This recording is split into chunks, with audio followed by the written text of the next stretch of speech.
some good news. My sister had another baby, so I became an aunt again. Yeah, so glad I don't have to poop kids out for my mom. Like, it's so awesome. But my sister, she's kind of a hill jack. So she named her babies, her second baby Brewer, and the first one's name is Porter. So she named her babies after beer. Yeah, and everybody in our family calls me an alcoholic, right?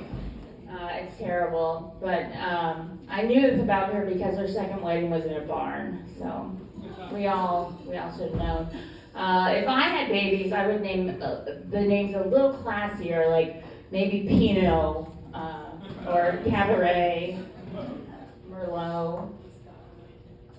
So I recently went to my gynecologist, and she was like, "What's your game plan for kids, Jess?" And all I could think about was dribbling a baby and then slam dunking it into a hoop.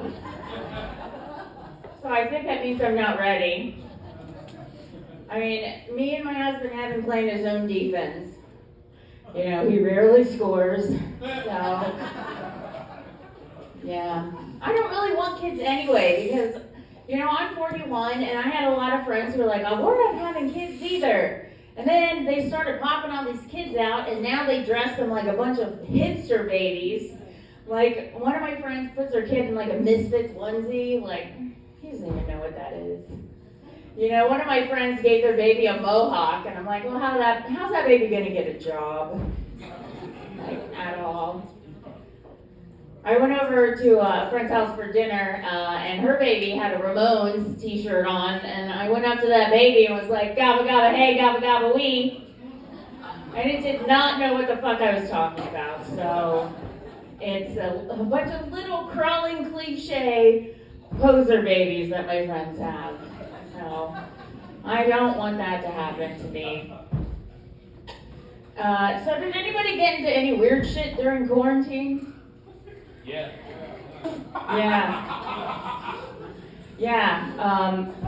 Like maybe like taxidermy or wig making or anything like that. All right, just me and my husband. Okay. Quarantine was fun. I didn't have to wear makeup. Also, I didn't have to shave. And specifically, I have this mole on my arm, and a hair has always grown out of it ever since I was like 12. I'm German. So I've always shaved it. And then during quarantine, I went to shave it, and I was like, wait a minute. Let's see where this takes us. And guess what happened?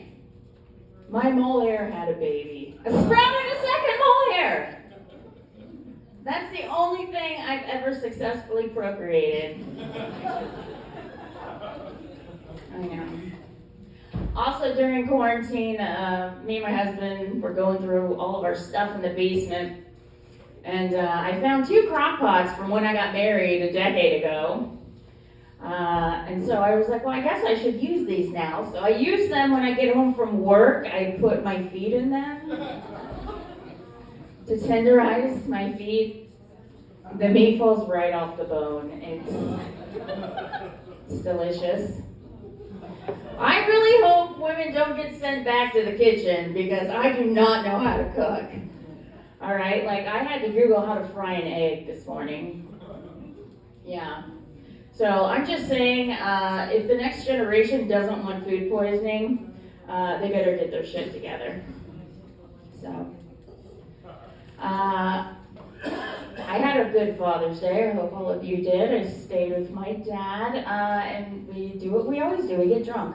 And we watch Star Wars. We love Star Wars. So, Star Wars. Yeah, I don't know which one because there's a million fucking Star Wars now. We just watched one of them. And he was like, Jess, I gotta tell you something. You were conceived in the backseat of a Ford Pinto in 1980 during The Empire Strikes Back. I was like, oh my God, Darth Vader is my father. That is so cool. But like, it's, Star Wars is everywhere now, and it's really annoying. Like, I had to go buy a bunch of new dildos. Just, you know, you have to do that every once in a while. And like, Star Wars is all over the sex shops. Like, they had like a Darth Vader dildo. And they had Luke's Gonna Lay Ya condoms. Those were on clearance. For squirters, they had a video called CRP Volume 3 PO. But if you wanted to stay dry, they had Millennium Falcon talcum powder. And then the one thing that I bought for my husband, which has been really great, was Ewok Viagra. Yeah, it's called Chub Chub for your nub nub. All right, thank you everybody. I'm Jessica Graue. Jessica Graue, let her hear it, everybody.